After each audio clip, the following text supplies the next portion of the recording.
Right Network. Mobilizing, countering the left, energizing the right. New Right Network, home of the New Right movement.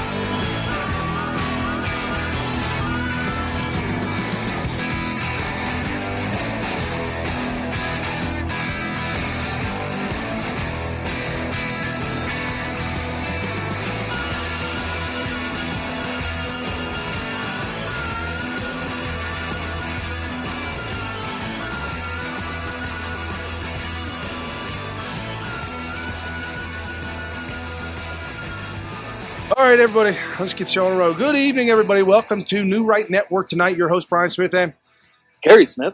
On location. That's right. Giving you the real news, exposing the fake news, letting you know what happened all day yesterday and this morning, wrapping it all up, making sense of it all. And today we got some big news, folks, a lot of breaking news. We got numbers on the economy from last month, and you will be shocked about what happened in January. Mass immigration flooding America. In case you didn't know, there's a big debate about mass immigration into America, but we're going to get into why it's happening and who's fighting it, who's helping it, and who's stopping it. Russia turned obstruction. Yeah, a lot of breaking news in that as well. We're also going to get into some of the 2020 election stuff. And if we got time, we could even start with this. The left attacking the right. Remember that the young lad out there in Berkeley campus got punched in the eye? Right. Turning Points USA, Donald Trump brought him up on stage at CPAC. Real Saavedra breaking. Zachary Greenberg, the suspect who allegedly attacked a conservative activist last month on UC Berkeley's campus, has been charged with 3 felonies, 1 misdemeanor, assault and battery, and serious bodily injury, criminal threats, and misdemeanor vandalism. Yeah, he's lucky that he didn't knock this guy out cold and possibly do some serious. I mean, obviously it's damage enough, but when you see the video, this is the kind of thing boxers have died of punches less. You know what I'm saying? So obviously this is some serious stuff. If he had a weapon, I guarantee you he would have used it, because we've seen, the bike lock guy. Remember that? Oh, yeah. Where the guy got hit with a bike lock over the head. To me, that's attempted murder. It just seems like the Democrats have no control over their bodily functions. Right. And if you break somebody, you could literally break somebody's eye socket. You could have blinded the guy. Yeah, there's all kinds of things that come out. Just the guy should be thanking his lucky stars that he didn't do more damage, because he'd be facing some serious felony's going to be bad enough. I hope he spends some significant time in prison or jail or whatever, however many days he gets. Right. But that's justice. You need to have justice for stuff like that. Isn't there something really sick about it happening over political reasons? I have an uncle that had his first child when he was 18 years old, and somebody was messing with him at a festival, and he ended up beating this guy senseless. He ended up getting, all kinds of charges against him. But, when he told the cops what somebody did to his little toddler son, the cops were like, well, you know what? I really feel your anger, but you really shouldn't do that. So they can empathize with them. But when you assault somebody over political reasons, there's something really sick about that. Right. It's the thing that causes wars. It's actually the motivation for wars. Right. And so it's really scary when you have one American doing this to another American, because now we're talking civil war, basically. Right. No, absolutely. And the left has gaslit their supporters. These are the people that are emotionally charged. They know they're emotionally charged, and they continue to spew false narratives, false flags, throwing all kinds of propaganda out there. And we have that as of today. Ocasio-Cortez all over Twitter, throwing out all kinds of lies, retweeting the Young Turks and lies that they've been spewing. So, and this is what happens. This is what happens. You emotionally charge your base, and then they go out and violently punch the opposition. Right. Yeah, it's not like this guy just came up with this stuff on his own. He's been brainwashed by the left, and it's weird. We have this philosophy of freedom of thought. Everybody's responsible for their own actions. You shouldn't hold accountable somebody. But we have precedent for this. Like trying to hire somebody to assassinate your wife or your spouse or whatever. Obviously, Right. you're going to prison for that. You don't get protected speech on stuff like that. Like, hey, I was just telling him to kill my wife. I didn't actually kill my wife, so I shouldn't be charged with that. So we obviously don't do that kind of stuff. And But man, it's Right. just sick. Right. And we've got some news about the left attacking the right, if you will. Ali Alexander launches hashtag verified bullies. The website documents hate and threats by verified Twitter users and celebrities. Verifiedbullies.com. Now, is he specifically targeting people on Twitter who do tweets like that, or is it just all encompassing? Do you know much about the details of how he's going to run this thing? Yeah, I got up on the site. Apparently, he's raised over $25,000 to launch this project. I've been on the site. I've gone around it. At the very top of the site, you see the real nasty, vile things that some of the celebrities have said. Morgan Freeman comes to mind. He's up there at the very top, and some of the hateful things that he has said. What? That's really surprising. As well as Kathy Griffith. She's got to be on there. And so it's Wow. it's a basic website, and it just has block images, screenshots, if you will, of all the celebrities and blue checkmarked individuals on Twitter that have been spewing vile hate and anger. Yeah, so it seems to me that this would be an attempt, and it's very effective, an attempt to give peer pressure to those thinking about bullying people online by saying, hey, if you do this, we're going to call you out, and we're going to showcase you on this website. So there's kind of a peer pressure there. If you put yourself in the shoes of a celebrity that has the kind of platform that they have, the amount of people that follow them and praise them and listen to them, you put yourself in the shoes and you stop and think twice about bullying people online because you have somebody like Ali Alexander who's going to prominently display you on his website. So it is effective. Some people may say, oh, what, you're just writing their name on the list.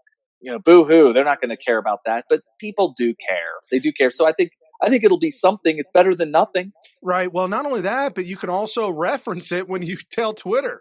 Say, hey, Twitter, why is this guy still on Twitter when they're or woman, when they're clearly in violation of your terms and services?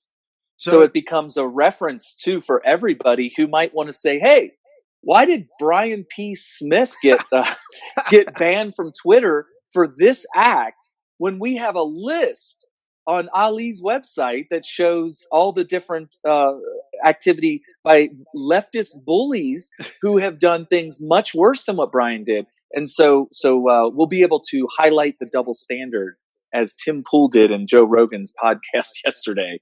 Absolutely. Paul Joseph Watson at Prison Planet on Twitter.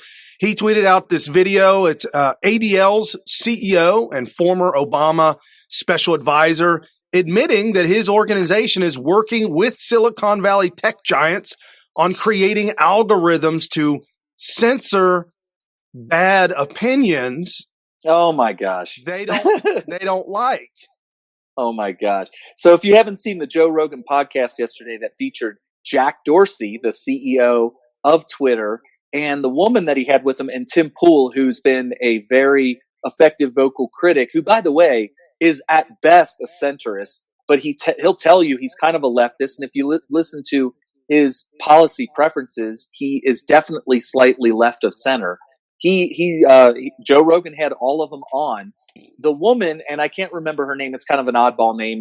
She is the head of the Twitter department who enforces terms of service. Oh boy. Yes. Oh boy. And so this is the kind of thing that they were talking about, and Tim Pool has been blasting Twitter on the podcast, which is why it's so popular, because everybody was on board with all the things that he was blasting about. He brought up all kinds of examples. He definitely was very well prepared. He had all the exact examples. So every single time this terms of service woman, czar, if you will, tried to say that they don't do certain things, Tim Pool could flat out say, and he did, that's not true. And here's an example that proves it. So it was a great podcast that supports what we're saying right now. Oh, that's awesome. So let me play real quick this video and get your comment, get your reaction to this.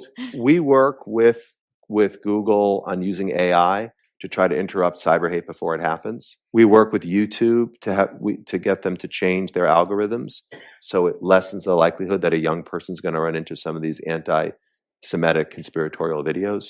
We work with Facebook on trying to use a redirect method, so when you search for Holocaust as a hoax, you get directed to like a Yad Vashem page. So there are different ways they can tweak their algorithms and adjust their products so they think not only about free speech, not only protect a user's right to free speech, but protect a user's right to not be harassed or hated.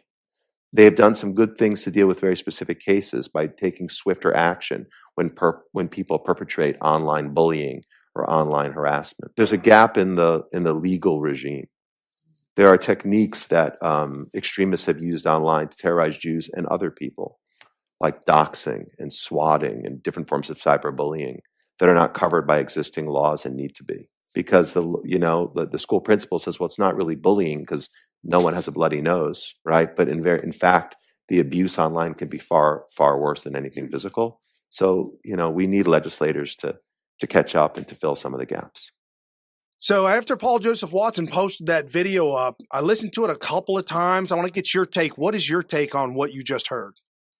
Well, in the context of everything that's happened in the past 24 hours with the Joe Rogan show and everything like that, obviously this is terrible that he's focusing in on bullying that can happen amongst the users and kind of be blind at the fact that they themselves are the ultimate bully because they're and also their bias. And Tim Pool pointed that out multiple times, not just at this guy, but obviously with Twitter, that there's a bias that they're completely unaware of, and they don't realize that their bias ends up being a bully to those that they're being biased against. And they just don't see it. And it's really sad that they don't stop and reflect and think about what they're saying, because there's real victims here. Right. He just points out how egregious and serious the bullying is.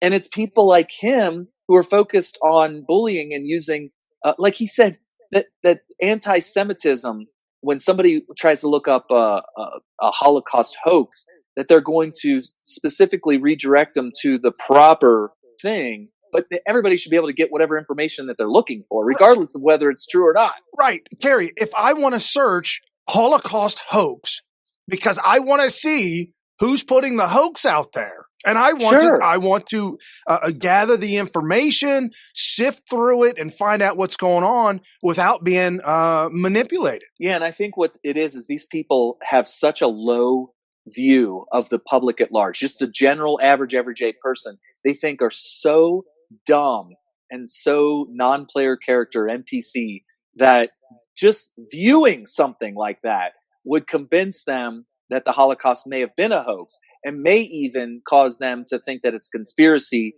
against non-Jews, like a Jewish conspiracy against non-Jews. And obviously there is some of that, but you have to have more faith in your fellow man, that other people who realize that the Holocaust was real are going to come forward and say, no, that's ridiculous. These people who say it's a hoax shouldn't be listened to. And there should be a healthy debate. It should be a healthy debate. When this guy, Jonathan Greenblatt, calls himself out, I mean, listen to his words. What he is saying and what he is doing is exactly what liberals do all the time. It's their ideology. Right. They don't trust other people to make decisions on their own, so we'll make the decision for you. Yes. They're using algorithms to make decisions for us. Correct. And if I want to find something, I should be allowed to find it. That's all there is to it, especially in this day and age. And then you can also take that a step further. That was my other thought when I was listening to Jonathan speak about this, is that I know he's trying to say, hey, guys, I'm doing this because I want to protect you. Holocaust survivors. The ultimate liberal. Right. Holocaust survivors are offended and that you don't know the Holocaust. And I'm here because, man, this is real.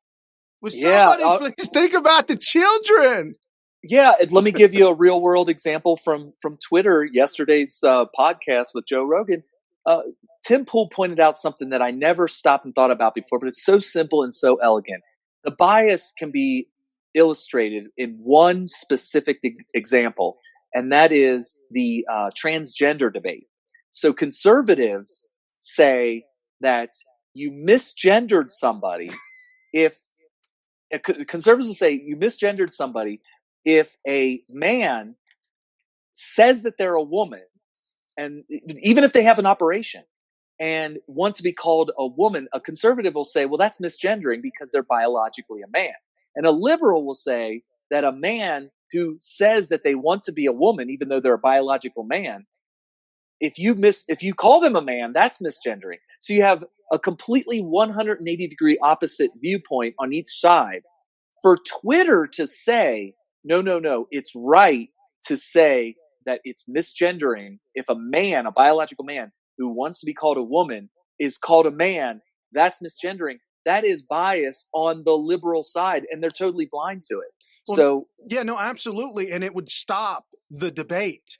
I mean, if we didn't have Dinesh D'Souza, who decided to dig into history and find out the real facts about what's going on and expose those facts, if we can't find the truth, if we can't find what's false, and we can't find what's true, how do you know what's true? Right, and why can't you have the healthy debate? Your original question was: are these people like coddling us? Are they saying no? We need to let you see what we want you to see because we don't want to hurt your feelings and stuff like that. Right. So Tim Pool points out that basically what's happening here on Twitter is that they want you to believe that it's misgendering when a biological man says that they're a woman. You should call them a woman or else you're misgendering, because we're protecting the transgenders who feel like they shouldn't be misgendered.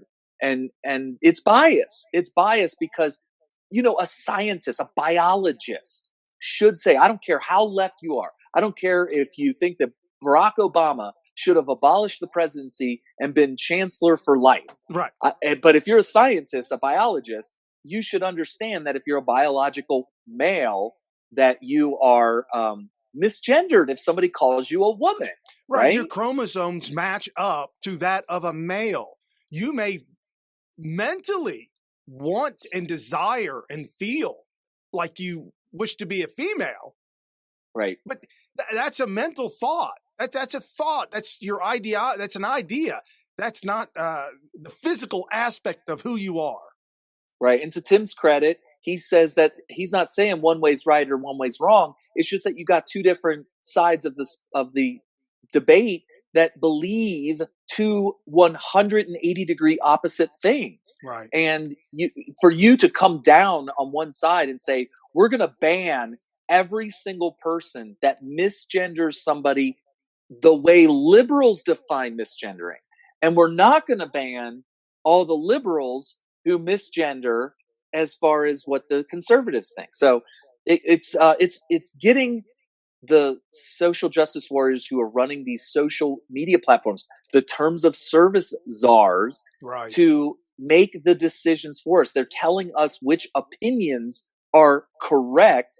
And if you decide not to go along with that, you are banned. You are deplatformed and you are unpersoned. And that's what's happening today in social media. Okay, so we've got election 2020 coverage right here, folks. I know we're a little bit early, but man, it's getting heated up. The Democrats are not going after their own with in regards to Omar and her anti-Semitic tweets, her ideologies, and her thoughts on the Jewish community. Democrats were supposed to take up a resolution and vote on this today, and they are now delaying on it. There are Jewish Democrats that are elected officials that are absolutely outraged at Omar's comments and her tweets and things that she's saying. She is Muslim. She's Somali refugee in Minnesota. And it tends to be a Muslim thing to not like Jews. Yeah, I think that it's since we are so sensitive to anti-Semitism, it does seem like they have a particular distaste for Jews. But in fact, it's basically all non-Muslims, and you got your two main religions besides Islam, which is Christianity and Judaism. And we all know, I mean, does anybody deny that there's a strong anti-Christian sentiment amongst Muslims too? Oh, but boy. we notice the anti-Semitism because we are, it's almost like we're hypersensitive to noticing anti-Semitism. But it's on full display with Omar. Right, absolutely. And this real quick, this started blowing up on Twitter with Ocasio-Cortez commenting, a guy named Ryan Grimm from the Young Turks commenting, and Ocasio-Cortez retweeting the Young Turks. So you can see where her ideologies are coming from. And this all stems from a Fox News clip with Scalise and his comments on Omar and the briefings that she's receiving. Well, the resolution only addresses a piece of the problem. She continues to display anti-Semitic remarks, comments. These are her beliefs. And so if they really are serious about addressing the problem, Nancy Pelosi has to remove her from the Foreign Affairs Committee. She's literally getting intelligence briefings on foreign policy of the United States, including our relationship with Israel, as she makes these kind of comments where she thinks any support of Israel is denouncing your own nationality. Where does that come from? It's a deep-rooted belief that shows the core of her convictions. And again, everybody's entitled to their own beliefs, but why would you have her on a committee that important, that sensitive to our foreign policy, if she has those kind of anti-Semitic beliefs, unless you're willing to tolerate it? And it shouldn't be tolerated. She ought to be removed immediately from the Foreign Affairs Committee. Is this not a dream come true for Islam, for the Muslim Brotherhood, for ISIS or ISIL or Al Qaeda? Is this not a dream? It's interesting. Well, it's interesting because we're talking about a U.S. congressperson. That shouldn't be, because with some illegalities of her citizenship. But anyways, I digress. Yeah, I'm not sure about the legalities of her citizenship, but she is currently, as we say, a U.S. congressperson. And it's just weird to listen to people talk to a sitting U.S. congressperson as basically a foreign enemy. And that's exactly the way it sounded with this interview there. And is it right? Is it wrong? I'm a little bit stunned by it, because it is, I mean, as much as whatever you think about her, you can't deny that she's a U.S. congressperson. Now, some people, I want to clear this up. I'm not sure if I said this on the show in the past, but I'll quickly go over it real quick. There's a lot of people that are like, what is going on in America today? In fact, there was even a meme that says that we've forgotten about 9/11 because we're electing basically Islamic terrorist supporters and apologists into the U.S. Congress. But what people don't realize is we have hundreds of Congress people across the U.S., and their constituency is relatively small. And in a city, it's extremely a tiny little area. And you could actually look on Wikipedia at the sizes of all the different congressional areas in Minnesota. Hers is this teeny tiny little sliver inside of Minneapolis. And so that goes to show you that those are the people that elect her, and nobody outside of her district can prevent her from being elected by voting against her. When you become a refugee, and this is the main point that I'm bringing this up for, is that we need to seriously, and use this as an example, seriously revisit and look at and probably reform our refugee program, because this is an absolute disaster. If you want to bring in refugees from some war-torn country of people that want to come here to escape possible death, I don't have a problem with that. But why did every single one of them go to one single congressional district? You end up with a Somali representative. This is a person. Well, you end up with Dearborn, Michigan. And it looks like the Middle East. We didn't forget about 9/11. No. My point is that there's a constituency in one congressional district in America that doesn't really care about 9/11. Why should they? They probably weren't even here. I guarantee you that a vast majority of them weren't even in America on 9/11. It was probably something that made international news that they would have gotten wind of.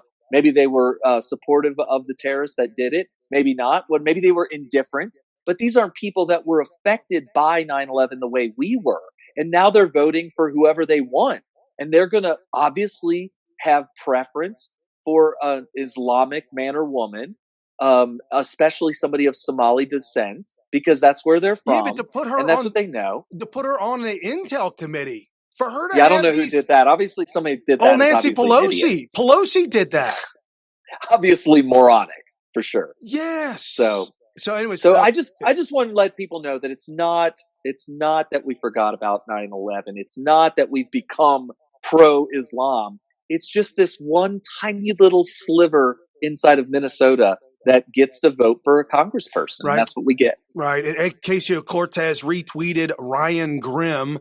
He's a contributor of the Young Turks. They're far left conspiracy theorist nut jobs is what they are. And I don't say that lightly because I get mad when they call Tim Pool a far right conspiracy theorist. No. And no, I'm not going to say it improperly, but definitely the Young Turks are crazy leftists. Right. So for sure. So Ryan tweets out, here is Stephen Scalise, who literally spoke at a white supremacist convention saying that IHAN should not be getting intelligence briefings. History will not look kindly upon this moment.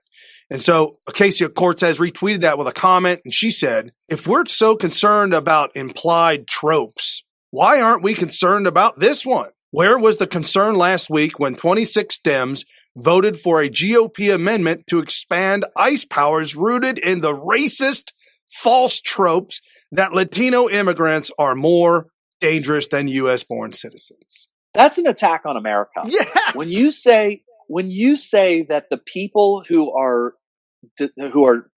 job it is to protect us and our border are racist because doing their job is inherently racist, you're just flat out attacking the country. You don't want the country anymore. You don't want anything about America. You don't want their borders. You don't want there to be any differentiation between people who are citizens inside the geographical area of the United States and those who are not Americans outside of the geographical United States. You're just anti-American at that point. Right. This is an elected official, one of 435. And Charlie Kirk tweeted out, did you know that in 2017, IHAN handle on Twitter is at ILHANMN, voted no on a bill in the Minnesota legislature that blocked payments to the children and spouses of known terrorists. How did she get elected to Congress? Now think about this. She voted no on a bill that would stop payments to children and families of known terrorists. And so we're talking about, it could be payments for carrying out a terrorist act. Right. And she voted no because she wants them to get paid.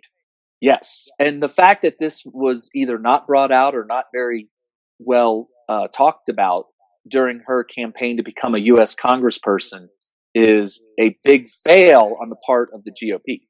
Big part on the GOP. However, the people who voted for her, she may have told them about this and they got happy and said, okay, yeah, we'll vote for you because they're all Somali refugees. And here's something else that a lot of people might not know. I did a little research and I was like, okay, so do we have a Somali refugee for a congressperson? Because there's a majority of Somali refugees in her district. Turns out the refugee population in her district actually are still a slight minority. Right. That if people came out who were not Somali and voted against her, she would not have won. So people are obviously complacent here. They need to get out and vote against her. They need to know that she's obviously supporting terrorism by encouraging payments to known terrorists for terrorist activities. So she's definitely an apologist at minimum for terrorism and probably an active supporter of it. So if you live in her district, please vote against her, against whoever's running against her, or for whoever's running against her. It's ridiculous. And stop pulling the handle just because it's a Democrat. Yes. When they run Democrats, it's not, you got to look into who these people are. I mean, just because it's a congressional seat.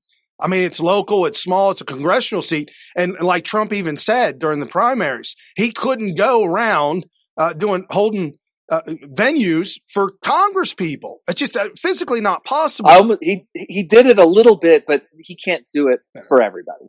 Right, absolutely. And a little bit else about Omar. I just did a quick Google search. I was curious. And ironically, this popped up from the Star Tribune. Female genital mutilation. That happens in the Islamic culture where they remove the clitoris of a young girl. A baby. It could be a baby, could be as old as 6, 7, 8 years old, whatever they decide. And it's usually done very brutally. The Star Tribune reports that the female genital mutilation Somali residents want no punishment, but a bill in 2017 proposed felony charges for anyone involved in this. The bill won support from all but 4 of the 128 House members who voted. 128 to 4. So 128 said yes for felony charges, 4 said no. One of those 4, Omar. Of course. I don't know. Let me play devil's advocate real quick. I don't want to get too much into a disgusting conversation about surgery on sexual parts, but is this different than circumcision? Because some people yes. No. Please educate me. Circumcision compared to clipping your fingernails versus female genital mutilation, the clipping off your finger. That's a good analogy. I can follow that. And I know the foreskin doesn't grow back. It's not a major thing because some people could argue that you are altering surgically a body part and it is different afterwards. And I guess the word mutilation is up for debate. well, not only that, but the female genital mutilation specifically removes that thing that gives women pleasure. Gives women their pleasure. Circumcision That's got to be not. something that feminists need to oppose big time, because I have always argued that one of the big things about birth control, abortion, and all these kinds of things where they're trying to frame it as a women's choice, women's right, that women have the right to be able to have sexual pleasure when and where they want. Obviously we have a big giant separate debate with regards to that, but that is their argument, that men get to do things that women can't. And so birth control and abortion and stuff like that help to even the playing field sexually for women. How on earth, if you're going to have that line of reasoning, would you not be seriously,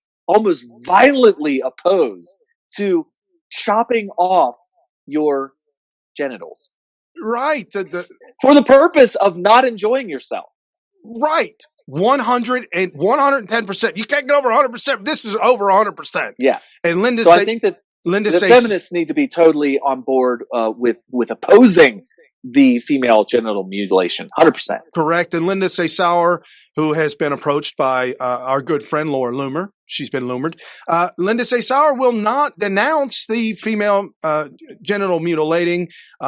She is promoting Sharia law. She's promoting Islam in America, and then it needs to come here. I can only surmise that these women that are in the Islamic culture that do not denounce FGM, it's probably because it's been done to them. Well, sure, certainly. It's been done to them, but also you have to at least think about the philosophy behind it.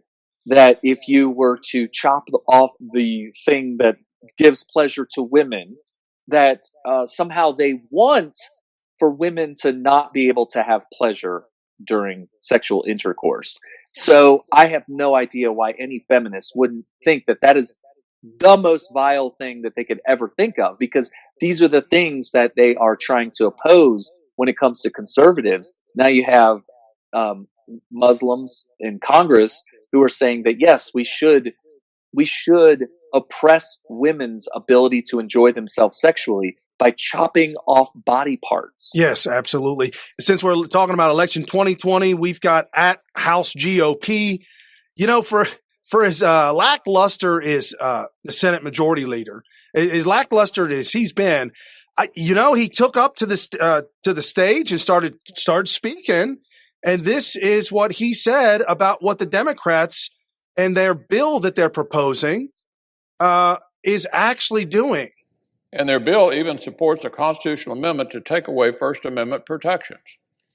And even if their proposal does chill the exercise of the First Amendment, fear not, House Democrats have a plan to make sure there's still plenty of activity come election season. It's a taxpayer-funded stimulus package for campaign consultants and political candidates. They're going to take your tax money and give it to candidates you oppose to buy commercials, buttons, balloons, bumper stickers with your tax money. So the Democrats have proposed a bill that would limit free speech and give their candidates taxpayer money to run their campaigns. Yeah, it's a redistribution of wealth, right? So instead of having to go out and raise money yourself or whatever, they're going to redistribute taxpayer money. Yeah, Democrats want taxpayers to pay up to $5 million for political TV ads and robocalls. Americans' hard-earned money should not be going to help candidates that they don't even support. That was the clip you just heard from today's floor speech opposing H.R. 1, this by House GOP. Well, let me give you, I love playing devil's advocate, so let me throw this one out there at you, and let me see what you think of this. What if the idea of doing something like this is, hey, we have a big, huge, popular candidate who is an incumbent. They have a huge war chest. They got these huge donors and all that. And then you got this little guy that nobody's ever heard of, and he wants to put up a challenge. Shouldn't there be some sort of a way, maybe even a taxpayer-funded way, to at least get them started by giving them something to get started with? And that way they have some sort of, somewhat of a level, not level, but a more level playing field, a little bit better chance when they're just coming out of nowhere to challenge an incumbent, at least to get their voice out there, to be able to buy ads on TV and all that. So there might be kind of like, it's like welfare for brand new politicians. There actually is there are programs out there like that. This happens to be a bill that the Democrats are now promoting and trying to pass, and they're trying to get up to $5 million for individual candidates using taxpayer dollars. So it worries me that it's coming from Democrats. If it was a bipartisan thing where they all agree that, hey, these little guys that want to run for office, they need something to prime the pump, to get them going. It's too hard for them to just come out of nowhere and give any kind of a legitimate challenge to these well-funded, multi-million-dollar company-funded, incumbents who've been in Congress for many, many years. Like, let's take a Jim Jordan, for example. Now, he's a Republican, and we love him. We wish everybody in Congress was just like Jim Jordan. Absolutely. But he's in a rural district in Ohio, but he's like one of the most senior congressmen in all of the House, and everybody knows him. Everybody knows him very well in his district. If somebody were to come up out of nowhere and say, you know what, I want to challenge him, it would be extremely difficult. So I guess the devil's advocate thought would be, well, at least prime the pump for him to at least get his message out. If they don't like him, they're going to vote for Jim Jordan anyway. But hold on, if you're a credible challenger, I'm assuming that you're saying that it would be a Democrat running against Jim Jordan, or even let's say it's a Democrat. Okay, let's take the Democrat real quick. If it's a Democrat running against Jim Jordan, you need to contact the DNC. And will they pay? Will they pay for you? Will they help you with money? Probably not. It's kind of like a Subway thing. Subway, the restaurant. You can buy into the franchise of Subway, but you got to work with them on where it's placed, how it's placed. You got to kind of get your own money together, but they'll train you. Yes. So in that they will not let you open up a Subway in a place where they don't think it's going to be successful. They won't allow it. They just won't do it. So in that sense, why would you take taxpayers' dollars and throw it down the drain towards a campaign that won't work? That's a great point. Great point. We need to protect the taxpayer dollars a little bit better. Right. Absolutely. And this, the ACLU, the American Civil Liberties Union, just an absolute water carrier for the Democrat Party. Just a little, in most cases. yeah. The Democrat Party. Just a little, in most cases. yeah. The Washington Times reported this today. That just popped up on my screen while I was doing show prep. Washington Times report the ACLU has come out against the Democrats' new election overhaul legislation, saying the bill does too much damage to the First Amendment. That's the ACLU for you. I don't know where that came from. Yeah, that's good that they're at least periodically sticking to principles. Right. And something else that the That's good. Democrats are attempting to do, and this is really sticky. I was reading about this last night. They're attempting to subvert the elections, the Electoral College. So their whole ideology now is to abolish the Electoral College. Well, that's Yes. not working. So now they're attempting this runaround where they're getting left-wing liberal states like Colorado. So I think what you're talking about is an idea that they're floating around, and I think some of the states are actually in the process of doing this. Since they can't abolish the Electoral College legislatively because it's a part of the Constitution, they're going to do it a different way. It's like a workaround where they pass a bill in a state that says that their Electoral College votes will automatically go to whatever the winner of the national, whoever has the national popular vote will get all of the Electoral College votes from that particular state. They have to do it on a state-by-state basis. So Colorado does it, and then another liberal state does it, and another liberal state does it. And if you get enough of these states to do it, you effectively worked around the Electoral College by only sending all votes to the popular vote, national vote. Here's why that's a problem. Let's say that Colorado votes for Trump over Clinton in 2016 by 80 points. Let's say he just totally, completely blows away Clinton, right? But the popular vote went to Clinton mainly because of the illegal votes that are happening in California. So all of the people in Colorado, if you're a Colorado resident, your vote, all the vote, the 80% of people who, let's say, voted for Trump, just as an example, will have been totally pointless and worthless. Your vote didn't count at all because all of the Electoral College votes would go to Clinton, even though all those people voted for Trump, because of this law that says that they're going to go with the popular vote anyway. It's almost as if they're not voting at all. Right. In the popular vote, if you went with the popular vote, it would be, our decisions would be made by California and New York. Right. Now, some people say, well, yeah, but then why even go out and vote at all in Colorado? Because your vote adds to the tally of the national vote. So let's just say everybody stayed home in Colorado because they're like, well, my vote doesn't count because it's just going to go with the national vote anyway. Well, if that may affect the national outcome. So right. you still go out and vote in Colorado. It's just that your state's Electoral College votes will not go necessarily to what you voted for or as the state voted for, but as the nation. And it's just a total disaster. When you start tinkering with what our founding fathers have put together, you're going to go down the way the Roman Empire did. Right. And for those of you who do not believe that there is a mass migration flooding across the border, that it is an absolute crisis down on the border. This today by Washington Times. Venezuela exodus undercuts Trump on immigration. Quote, nothing as permanent as a temporary refugee.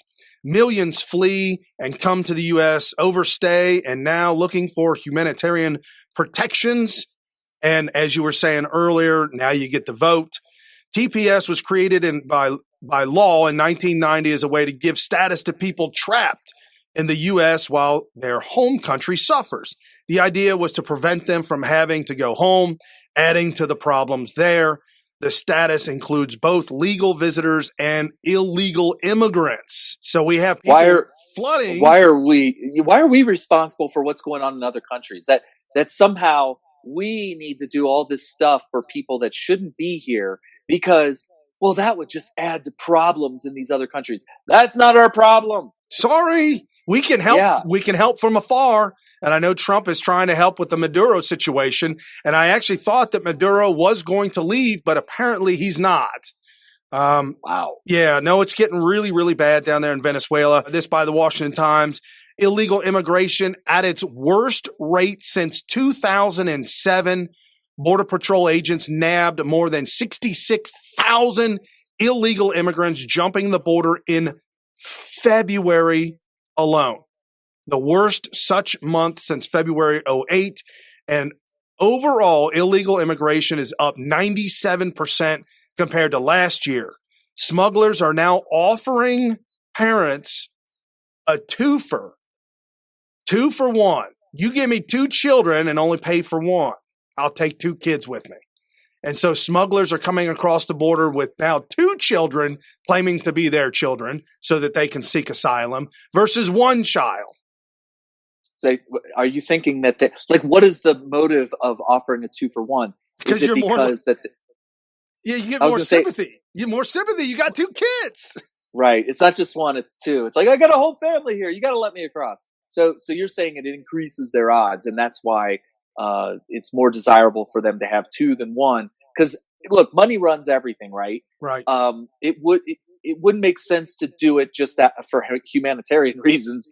They're obviously thinking that there's a benefit to them to have 2 rather than 1, so that's why they're offering the discount. Right, absolutely. And the only reason why I bring up AOC once again is she is so vocal on social media, folks.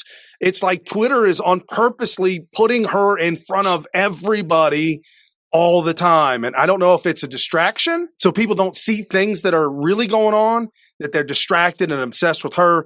But her take on this and the wall, AOC tweets out, the entire premise of a wall is not based in fact. It's based in racist plus non-evidence based trope that immigrants are dangerous, yet some Dems are willing to compromise and spill billions on a trope because we've accepted some kinds of racism as real political in America. She's using the false accusations of racism to scare us into allowing what she wants, which is total full-blown law breaking in order to just allow a foreign invasion. That's what's happening here. It has nothing to do with race. We don't want a foreign invasion. You know, if this was a World War II era and we found out that our northern border, let's say, with Canada, we were being flooded with German immigrants, I think that people would be raising all kinds of alarms and red flags. It's not a race thing. We don't want to be invaded by a foreign country, period. Right, absolutely. And this by the Washington Times. DHS, the crisis is real. DHS chief defends border wall. Homeland Security Secretary Kirstjen Nielsen delivered a stark warning to Congress today about the border, saying it is being overrun by migrants and their agencies just don't have the tools to stop them. Well, we need to give them the tools, right? Right, absolutely. And then the Daily Caller posted this article today. DHS, illegal arrivals set to hit 1 million by year's end. Oh, my gosh. Wow. Everybody talks about, what do we have? 8 million illegals, 10 million illegals, 15 million, 20 million. You're saying we're going to get 1 million in 1 year? 1 million set. That's what Kirstjen Nielsen is saying. Wow. Their department is so saying. We're basically we're giving our country away. The assimilation is probably the number one factor in people not liking the whole idea of so much immigration, whether it's legal or illegal. It's kind of irrelevant when they're here, right? And they're being let stay here, right? And they're not being deported. I know there's a lot of deportations and stuff like that, but the point is the lack of assimilation is causing American patriots to say, hey, we don't like this anymore. You know, we don't like it that you have an entire family here that barely speaks English or has so much trouble speaking English. It's pretty much that you don't speak English. Right. Instead of an American flag sticking off the front of your porch, you have a Mexican flag. It's just people at some point, patriotism kicks in and say, hey, we have a country here. It's called the United States of America. You should be proud to be a citizen. Or if you're not a citizen, you should be proud to be here. Baby, why are you here? Are you hoping to become a citizen? Are you proud of this country? Do you want to contribute to this country and its greatness? When we say make America great again, we hope you're on board with that. And we think that too many people are here not able or not willing to prove that they have that kind of patriotism, and it's causing real patriots to be worried about that. Right. And I'll tell you what, this video that just came across yesterday in our private message meetup group, it's our smith.tv. Go there and make a Patreon donation, or you can donate through PayPal. There's many different opportunities up there to help out with New News Media. That's us. At New Right Network tonight. And in our group, this link was posted to this video on Twitter. I don't know how long it's going to stay up, but if this guy is true in what he is saying. You know, they say that ministers and rabbis and Catholic priests, they shouldn't get involved in politics. I think that this is a time we should speak up. I'm here today because West Virginia is $784 million in debt, complete, absolute debt. Right here, they're building brand new houses. Now they've taken white folks and black folks and they moved them down the road here to substandard housing conditions so that 321 Syrian Muslims can move down in this neighborhood in 2 months when these are completed. This is at a cost of $87 million. You see that funeral home over there? It is to be torn down in 2 months and a mosque is going to be built there. In 6 months, this place is going to be a Sharia zone, meaning no non-Christians can walk down here except Muslims. Now, why would they take white Americans and black Americans and throw them down over there in substandard housing and give this to the Islamic people who come here last month? You all remember on WOWK News? They come here 3 months ago, 321, and you all cheered and came down here and protested they could live here. They're living here free on your taxpayers' money while regular Americans are suffering down the street here.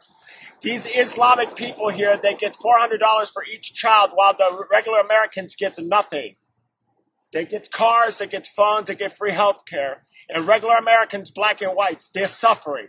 When is America going to speak up for our people? Screw these Muslims and get them out. This is where your money is, West Virginia. $87 million of your tax money is right here while your own people are suffering. You want to raise taxes on cigarettes at $1 a pack. Meanwhile, everybody going to Kentucky and making Kentucky very wealthy people. You want to raise taxes on gasoline. Everybody going across the border to get it. You politicians, you need to speak up. You need to say, no, we're not having this. We have Americans suffering in this country right now. Here's your proof. 87 million West Virginia taxpaying dollars is going to Islamic refugees right here. Speak up, America. Okay, so he makes some great points. The one thing that, you know, not everybody's a professional like Brian and I, but the thing is you got to be careful because there are American citizens who are Muslim. Maybe they converted to Islam. Maybe they were born that way, whatever. Maybe they came over and became U.S. citizens, whatever, that are okay to be here. And they aren't getting subsidized and all that. So he needs to be careful about how he's pointing out the fact that they're Muslim. Forget all that. Everything else he said is 100% valid, and his arguments against all of this is 100% valid. We need to be careful about ruining our own arguments by pointing out the fact that almost it sounds like the reason he doesn't want us here, or at least it can be argued by the left, that the only reason he doesn't want them here is that they're Muslim. But we shouldn't be bringing in refugees from one country and putting them all concentrated in one little spot. Please spread them. Put one family in one city, another family in another city. Look what happened in Minnesota. And now we have a representative who is literally representing Somalia in our country, in the U.S.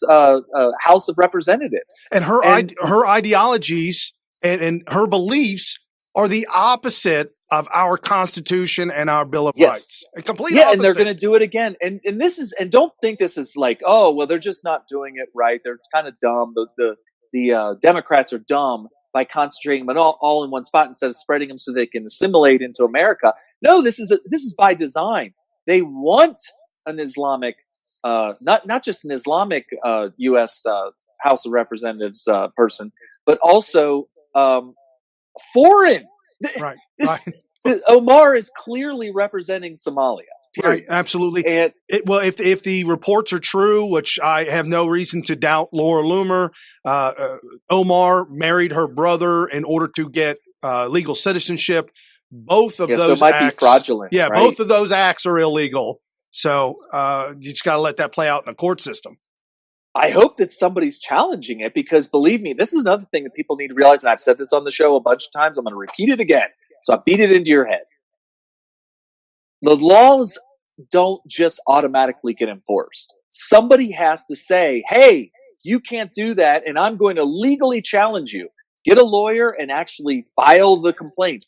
That has to happen. And the whole thing with Ocasio-Cortez, the reports that are coming out that she and her chief of staff swindled or smuggled $1 million of her campaign money, huge campaign violations.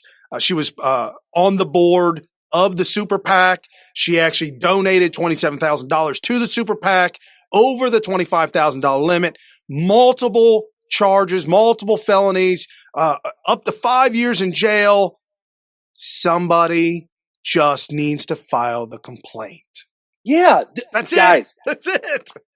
This is something that I learned since I started. Hold on. We don't have the money to do this, folks. I don't have the money or the ability or the knowledge to file the complaint. I don't know. We just get on Smith Radio, we get live, and we just tell people what needs to be done.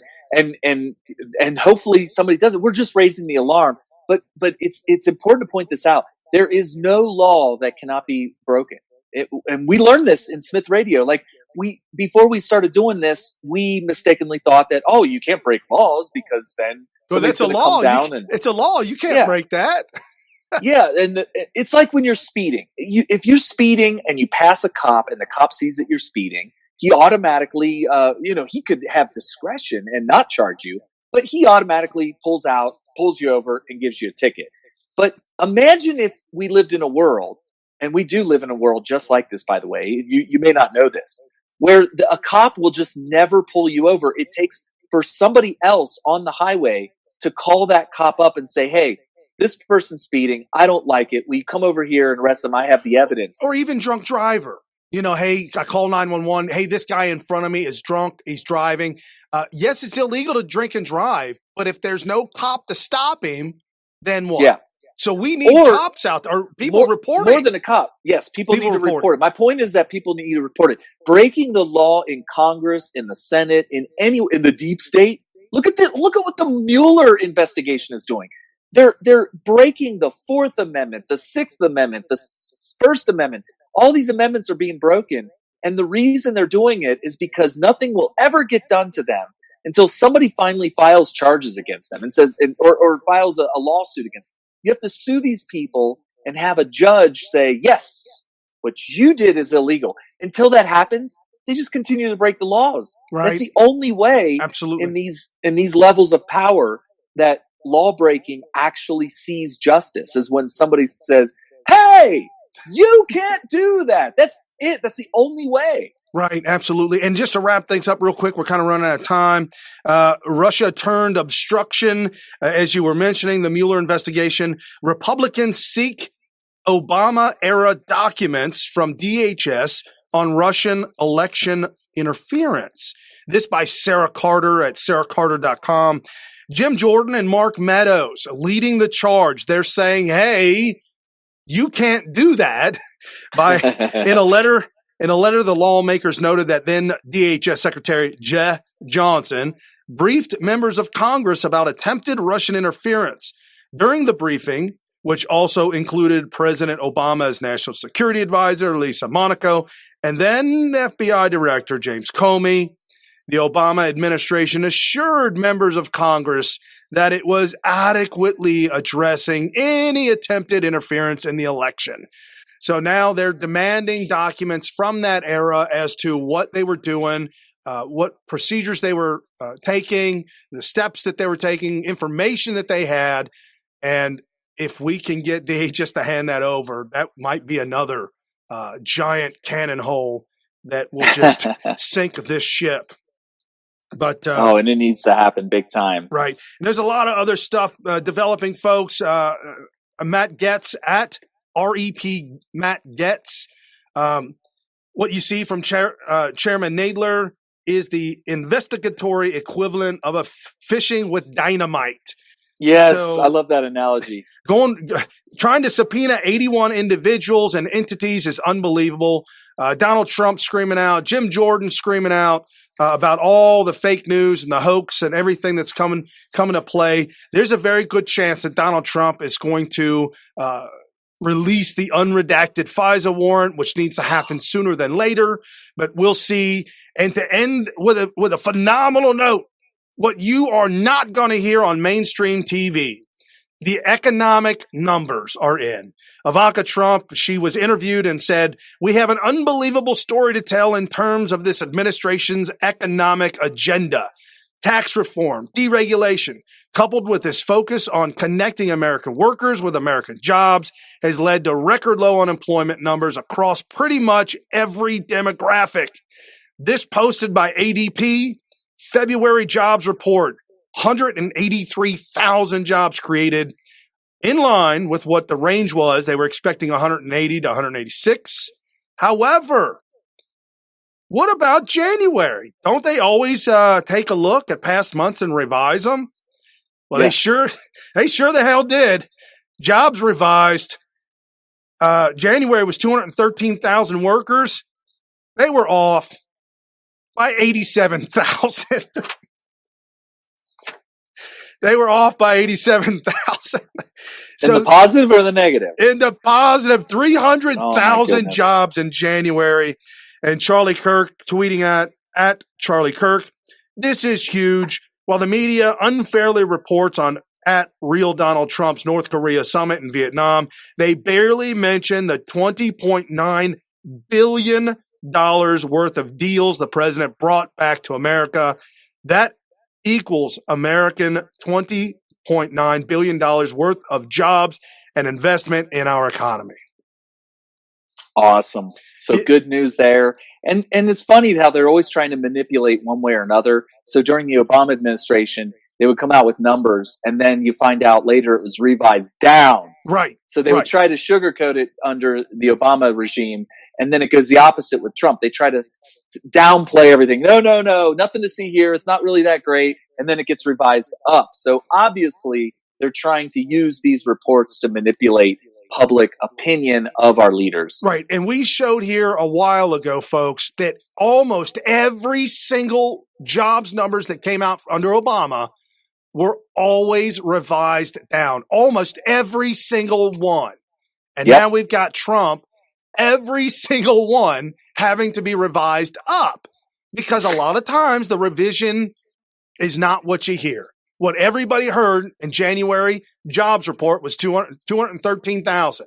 Nobody heard the 300,000. But it's important to point out that it's not just that, oh, well, they tried to be as accurate as they could. Now we got the real numbers. And so we had to tweak it a little bit. The fact that it's always one way with the Democrat president and always the other way with the Republican president tells you that these numbers are just there to manipulate you. Absolutely. You've been listening to New Right Network tonight, folks. Your host, Brian Smith, and Kerry Smith, giving you all the real news and the facts and figures, explaining it to you, making sense of it all so that you know what you're going to talk about when you run into your liberal friends. Take it easy on them. They just might not understand. They might be a little gaslit. They might have been getting the wrong information. Listening to the Young Turks is not something you should be doing. So thanks for watching. You can listen to them just to laugh at them. Yes, absolutely. Share this with your friends and family, folks. And if this is the first time you've been on the show, jump over to smith.tv and find out all the information and everything that's going on. Have a good night, folks. See ya.